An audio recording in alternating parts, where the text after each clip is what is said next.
हम लोग क्लास में जाएंगे तो इसको सकते हैं, छोटा सा एक्टिविटी है जिसका लॉ ऑफ कंजर्वेशन से इन्वॉल्व दिखाएगा। दूसरी जगह एक और गया दूसरा एक और जाएगा ये असली that is energy transferring from one of one.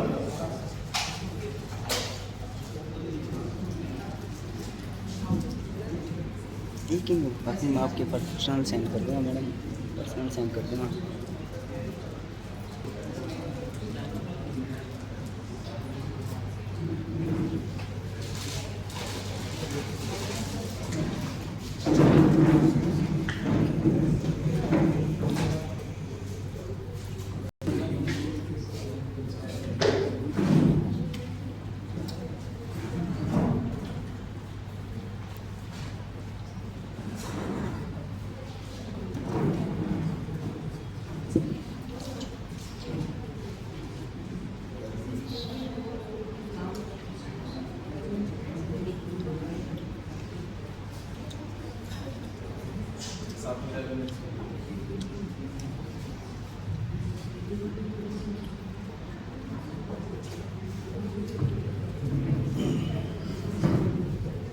देखिए यहाँ पर एनर्जी ट्रांसफर हो रही है।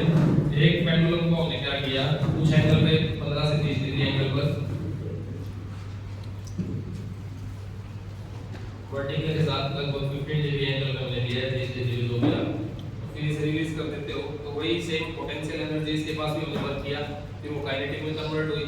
लेकिन दूसरा जो पेंडुलम है उसकी लेंथ और मास दोनों सेम है, वो का मास भी, तो जिसके कारण लेंथ सेम होने के कारण दोनों की नेचुरल फ्रीक्वेंसी सेम निकल के आएगी।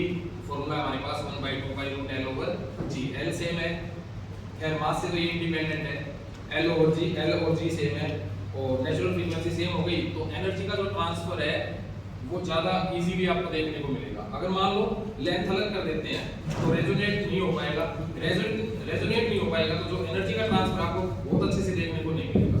तो रेजोनेंस का मतलब क्या है कि टोटली इसकी जो एनर्जी है बड़ी आसानी से दूसरे के अंदर ट्रांसफर हो जाएगी क्योंकि दोनों की नेचुरल फ्रीक्वेंसी सेम है।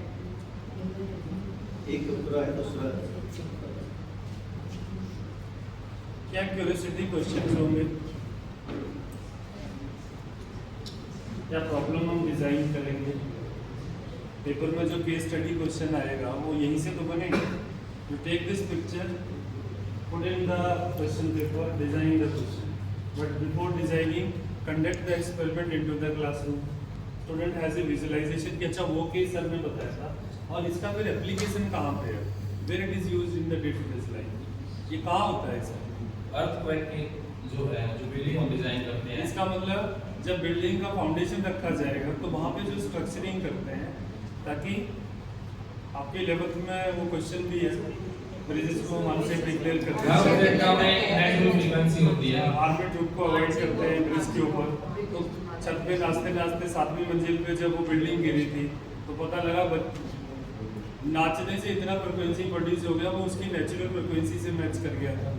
तो दोनों फ्रिक्वेंसी मैच होते हैं, एम्पलीट्यूड में क्या इम्पैक्ट आएगा, तो this type of the example when into the classroom और जब एक्सपीरियंस करेंगे। लेकिन इसमें फिर ये दूसरा रूप क्यों रहा है, ये दूसरा पार्ट है, ये दूसरा पार्ट है क्योंकि समय वगैरह से एम्पलीट्यूड बढ़ेगा लेकिन फिर वहां आता एनर्जी कंजर्व है, तो एनर्जी तो टोटल क्या रहेगी जो हमने इनपुट दिया है उतनी ही आउटपुट रहेगी अगर हम बाकी लॉसेस को इग्नोर कर दें।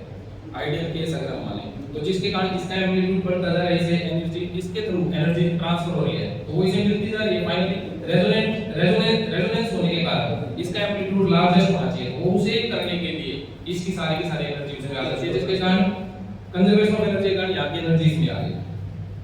इसकी एनर्जी कुछ समय के लिए आपको क्या देखने को मिलेगी, 0 हो गई, वो सारी की सारी एनर्जी इसके पास, फिर से दोबारा वही प्रोसेस रिपीट होगी। अब बच्चों को वो जो एनर्जी का कन्वर्जन सिंपल